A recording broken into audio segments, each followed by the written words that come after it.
Hey there, Dwebs. I hope you're all doing well. I'm here with all my blankets and my cat, who is still sitting on my chest. I've been trapped for days, if you've been watching these videos in order. And I totally have not been filming all these videos at the same time. No, not at all. Anywho, I wanted to have a quick discussion around a video that went viral recently around a woman who is fat. And I'm using the word fat not as a derogatory. It's just a statement of body image and, you know, how people are. Because there are fat people, and that's awesome. And there's no judgment for me on that. And there's no judgment on being fat.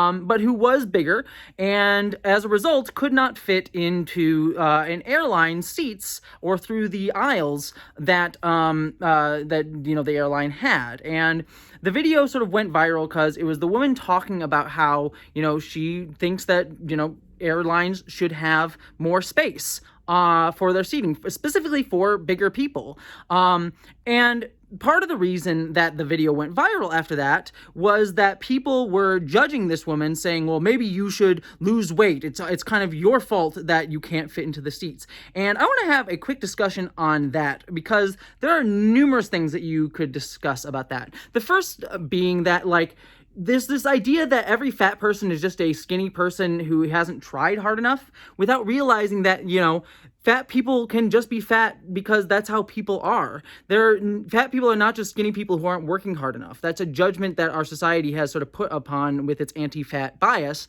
that my friend Foreign Man in a Foreign Land did a great video on recently. And it is sort of blaming fat people for how they are unable to navigate a world that has quite literally not been built to accommodate them or to even think of them as fully human, and to constantly judge them for the shape that their body may just be naturally. And so that element of anti-fatness is very clear in the response to the video. But the other interesting thing for me that I think goes a little bit further is how people are arguing is no, airlines shouldn't change to accommodate you. And what's funny to me is that it showcases how anti-fatness ultimately belies the larger problem, in that our society isn't built for any of us. It's built to just try to squeeze the most out of every single thing and not actually be there to accommodate actual human beings. Because all of us, every single one of us, has been on an airline flight and thought, hey, this thing is too small. I cannot fit into this seat. I have been crunched in, I pay for the cheapest possible seat every time I fly because I don't have all that money. I'm spending too much money on blankets. But I always am there's no space. I always am cramped and feel squished. And, it's because the airlines want to try to squeeze every single space possible to wring as much money as possible out of every single flight. And so when people are yelling at this woman's the airline shouldn't accommodate you, it's actually arguing against their own interests as well, because we should be able to be and exist comfortably in society. And this goes and extends beyond just airlines. It extends into all of our spaces. Our spaces aren't built to accommodate fat people or disabled people or many different types of bodies, trans people generally, queer people, black people, other people of color. It's not built to accommodate people that don't fit into what is deemed to be the norm, quote unquote.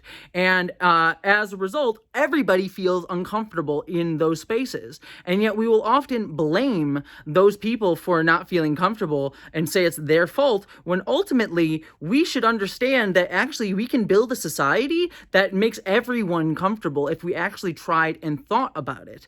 And when we argue against just one type of person not being able to exist in a space as themselves, it's actually hurting us all. We all want more legroom on a freaking flight, and it kind of goes to the same thing of how butch cisgender women, butch presenting cisgender women are often also policed in areas where trans women have been vilified for going into the bathroom. You'll often find in areas that try to say trans women shouldn't be going into the women's bathroom because they're a danger to women in the bathroom. You'll also see a lot of butch women get attacked and targeted as well.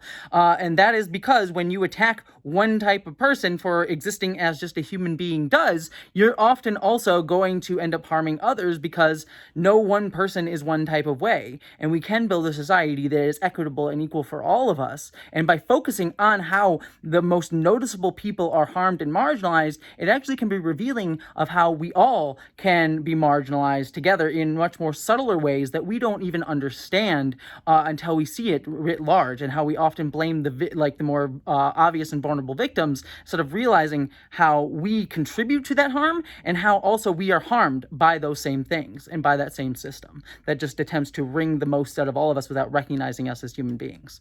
So yeah, just a lot to say after one viral video, but it's just something that like sort of sparked all these larger thoughts within me. And screw airlines. I hate them all. I'm trying to think of a single airline I like. Alaska's kind of okay. Anyways, love ya.